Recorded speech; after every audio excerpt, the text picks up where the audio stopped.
Okay, so today we're doing flooring.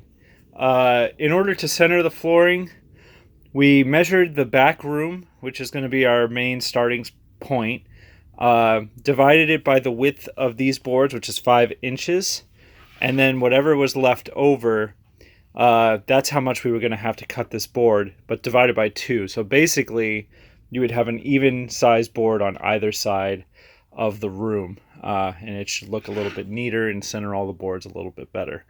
Basically, the point is I have to cut a strip of the top surface of these boards to 0.83 inches, just over 3/4 of an inch. Kind of got a rhythm going. We got this much glued down starting from the back. Based on the way that the boards are, I think we should have done it the other way around because it's a little easier to put them in if you're going the other direction, but it shouldn't be a problem.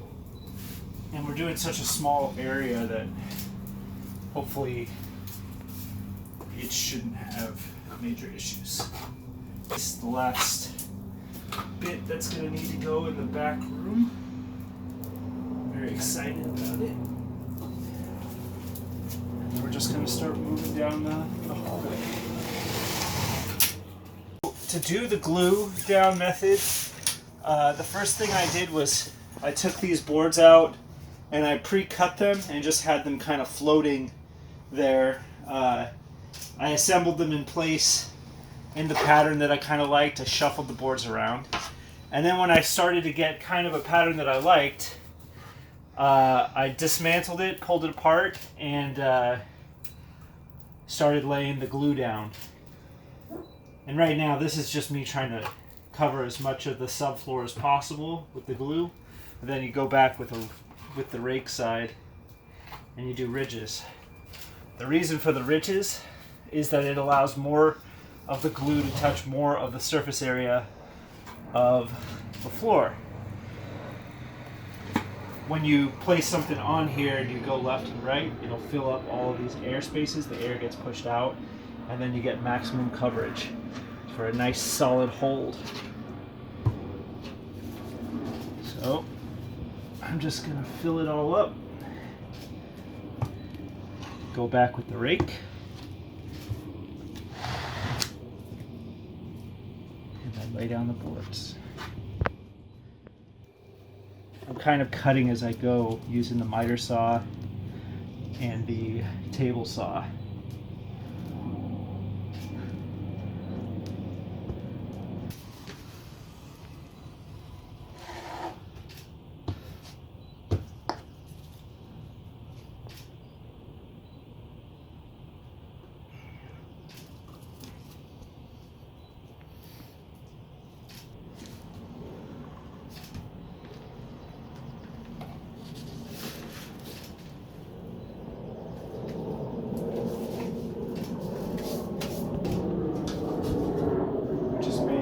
Right here. And the benefit to cutting it first is that I can kind of position it exactly where I want it. I'm leaving a little bit of a gap on all the edges, about 1/2 inch, to leave room for expansion and contraction. This bus is going to be exposed to a lot more weather conditions than a house, a lot more radical changes depending on how it moves. So you gotta leave room for expansion and contraction, even though it is a smaller space. All right.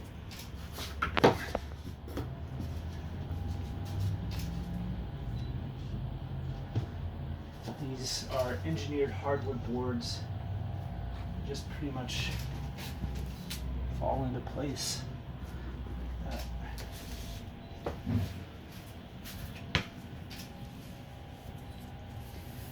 Clean up my messes as I go.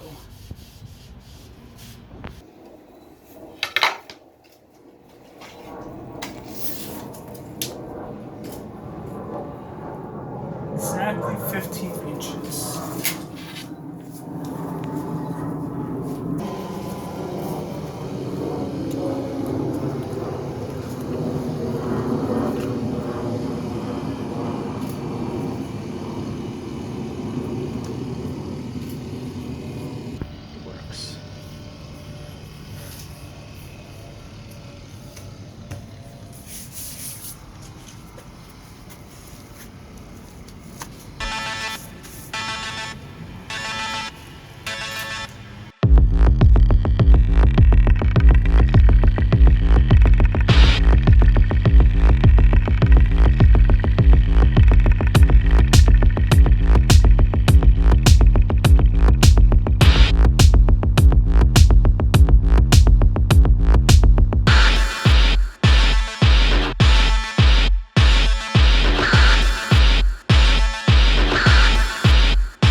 Okay, spread the glue.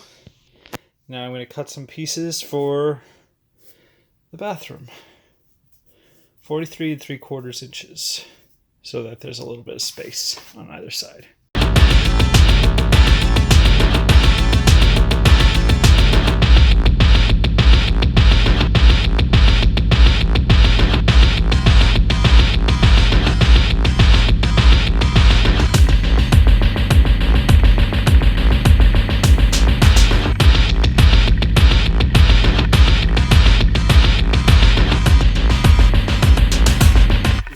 Last piece of floor.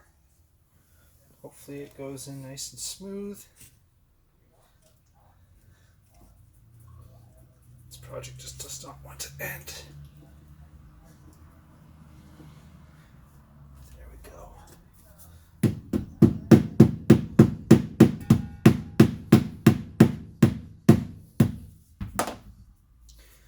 And that's it. Got a little bit of cleanup to do, but that's it.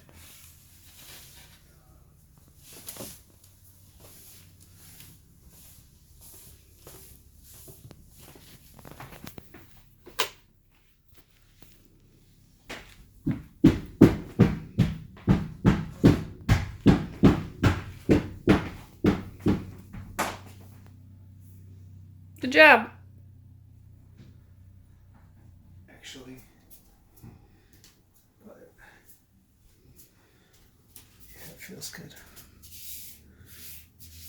It's the day after we install the floor, and so we're going over everything with mineral spirits and wiping down all the spots where there's glue stuck to the floorboards. Make it look nice and clean.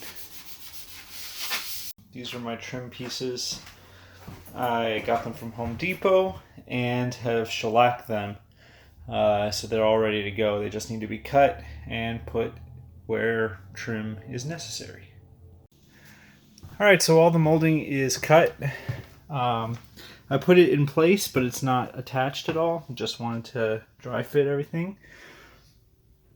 Now I'm going to go around with the liquid nails and do the backs of them, and then use my pneumatic brad nailer to nail them all into place.